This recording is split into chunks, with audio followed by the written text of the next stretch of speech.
आज चाहिँ म यो टिडिए 7498 जुन चाहिँ स्टुडियोमा छ 160+160 वाट आउटपुट हो क्लास डीमा। म यसको तपाईँहरूलाई साउन्ड टेस्ट मात्र चलाउँछु। यो तपाईँको अहिले अन नै छ। र यो कारो स्पिकरमा चाहिँ 8 इन्चको यो म आफैले बनाएको थिएँ र त्यसमा क्रसओभर पनि युज गरेको छु। त्यो एक क्रसओभर हो। यसबाट चाहिँ मैले उफर र प्लस यो स्पिकरलाई दिएको छु। यो दुइटालाई यो चाहिँ यो दुइटै कोएक्सियल स्पिकर हो क्या। तपाईँको कोएक्सियलमै दुइटै भएको भएर मैले चुएमा चाहिँ मिड र उफरलाई मात्र कनेक्सन गरेको छु भने र यतापट्टिको यो जुन छेउको छ कारोल्स र यो दुइटा यिनीहरूको पनि मैले क्रसओभर चाहिँ यो चाहिँ टु क्रसओभरमा हो। यो तिनटै स्पिकर बक्स चाहिँ यो घरमै बनाएको है। यो चाहिँ आफै डिआइवाई गरेको।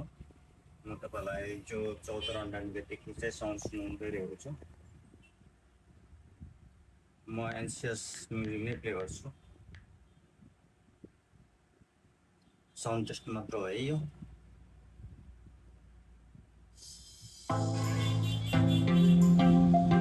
तपाईँ यसबाट कन्ट्रोलिङ भइरहेछ है यो।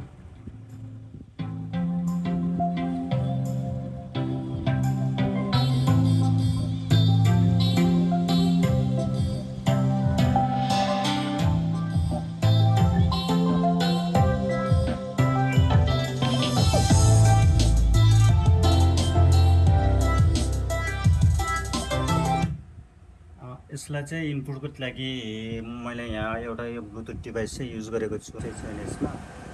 तपाईँको यसमा चाहिँ अडियो इनपुट नै गराउनु पर्ने हुन्छ।